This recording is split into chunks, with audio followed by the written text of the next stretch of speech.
Hello বন্ধুরা, সবাই কেমন আছো? আশা করছি সবাই খুবই ভালো আছো। আমিও খুবই ভালো আছি। আপনাদের সবাইকে সন্ধ্যা চক্রবর্তী অফিসিয়াল চ্যানেলে স্বাগত।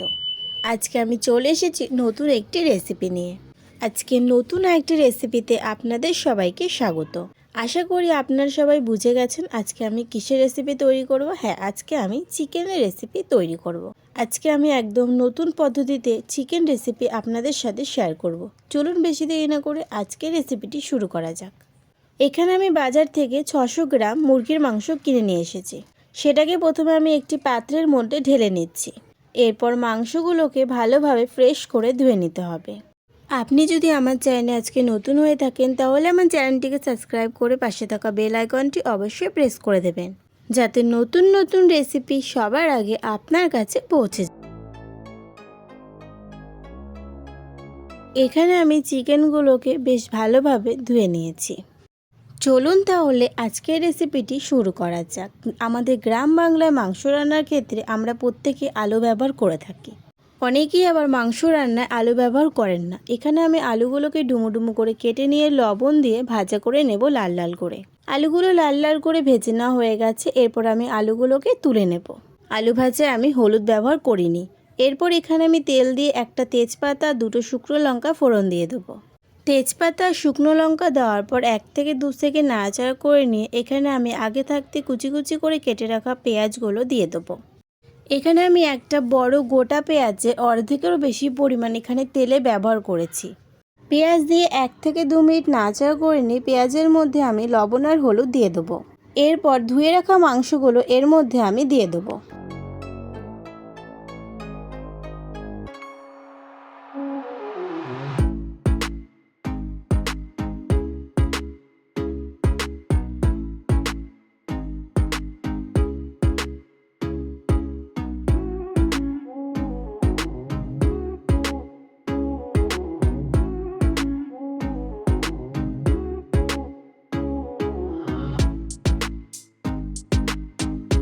মাংস দিয়ে এইভাবে 10 থেকে 12 মিনিট মিডিয়াম আঁচে ভালোভাবে ভাজা করে নেব। মাংসগুলো দিয়ে 5 থেকে 6 মিনিট নাড়াচাড়া করার পর একটা ঢাকনা দিয়ে ঢেকে দিতে হবে।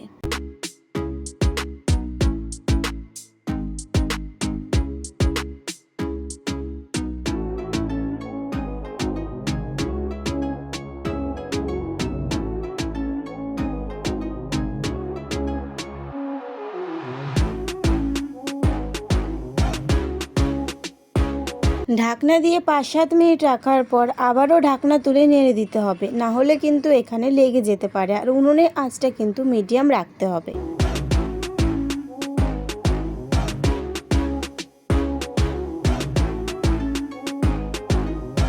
10 থেকে 15 মিনিট পর এরপর এখানে আমি মশলাটা দেব। মশলার মধ্যে আমি এখানে ব্যবহার করেছি পেঁয়াজ, রসুন, আদা, জিরে আর শুকনো লঙ্কা। সেগুলোকে আগে আমি ভালো করে মিক্সার করে নিয়েছি। এরপর এর মধ্যে আমি 1 চামচ লঙ্কার গুঁড়ো একসাথে মিশিয়ে দিচ্ছি। আপনারা চাইলে এখানে কিন্তু লঙ্কার গুঁড়োকে স্কিপও করে যেতে পারেন।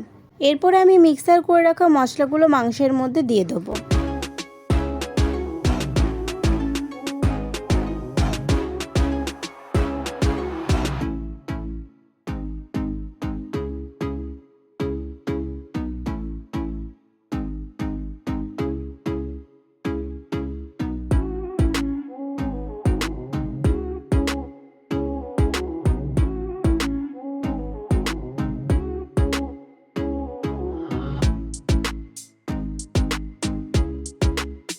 মশলা দিয়ে বেশ কিছুক্ষণ মাংস ভালো করে কষিয়ে নেব। মাংসটা বেশ কিছুক্ষণ কষিয়ে নেওয়ার পর এর মধ্যে মশলা গুলিয়ে নেওয়া জলটা আমি এখানে দিয়ে দিচ্ছি। অনেকে এটা আবার ব্যবহার করেন না।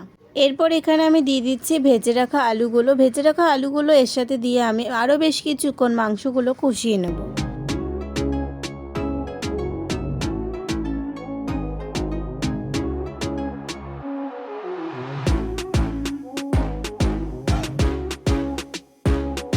মাংস কষানো হয়ে গেছে। এরপর এর মধ্যে আমি সমপরিমাণে জল দিয়ে দেবো। জল দেওয়ার পর এখানে ঢাকনা দিয়ে বেশ কিছুক্ষণ ফুটিয়ে নিতে হবে। এখানে ঝোলটা গাঢ় হয়ে এসেছে। এরপর এর মধ্যে আমি গরম মশলা ব্যবহার করছি। এখানে আমি সানরাইজের গরম মশলা ব্যবহার করছি। গরম মশলা দেওয়ার পর 3 থেকে 4 মিনিট ফুটিয়ে নিতে হবে। তৈরি হয়ে গেল আজকের সুস্বাদু মুরগির মাংসের রেসিপি। বন্ধুরা, আজকের রেসিপিটি যদি আপনাদের ভালো লেগে থাকে তাহলে আমার চ্যানেলটিকে সাবস্ক্রাইব করবেন, ভিডিওতে একটি লাইক করবেন এবং সুন্দর একটি কমেন্ট করে পাশে থাকবেন। ভিডিওটি শেষ পর্যন্ত দেখার জন্য আপনাদেরকে অসংখ্য ধন্যবাদ।